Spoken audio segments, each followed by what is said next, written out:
ఆంధ్రప్రదేశ్లో పర్యాటక రంగాన్ని అంతర్జాతీయ స్థాయికి తీసుకెళ్లే లక్ష్యంతో ఏపీ కేబినెట్ సరికొత్త బీచ్ షాక్ ఎక్సైజ్ పాలసీకి ఆమోదం తెలిపింది. ఇందులో భాగంగా గోవా తరహా సంస్కృతిని రాష్ట్రానికి పరిచయం చేస్తూ విశాఖపట్నం, చీరాల సముద్ర తీరాలలో పైలట్ ప్రాజెక్టుగా తాత్కాలిక కుటీరాలను ఏర్పాటు చేయనున్నారు. పర్యావరణ నిబంధనలకు లోబడి నడిచే ఈ షాక్స్ ద్వారా పర్యాటకులకు సముద్ర ఆహారం, పానీయాలు, వినోదం అందుబాటులోకి వస్తాయి.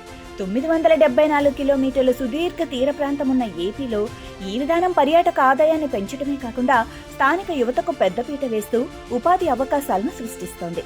ఈ పైలట్ ప్రాజెక్టు విజయవంతమైతే రాష్ట్రంలోని ఇతర బీచ్లకు కూడా దీన్ని విస్తరించనున్నారు.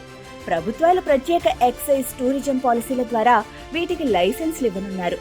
పర్యావరణానికి హాని కలగకుండా అక్టోబర్ నుండి మే వరకు మాత్రమే వీటిని నడుపనున్నారు. ప్రస్తుతం ఆంధ్రప్రదేశ్ ప్రభుత్వం విశాఖపట్నం, చీరాల తీర ప్రాంతాల్లో పైలట్ ప్రాజెక్టుగా ఈ బీచ్ షాక్ ఎక్సైజ్ పాలసీని ప్రవేశపెట్టింది. ఇది సక్సెస్ అయితే భవిష్యత్తులో కాకినాడ, నెల్లూరు, బాపట్ల, శ్రీకాకుళం వంటి సుదీర్ఘ తీర ప్రాంతాలకు విస్తరించే అవకాశం ఉంది.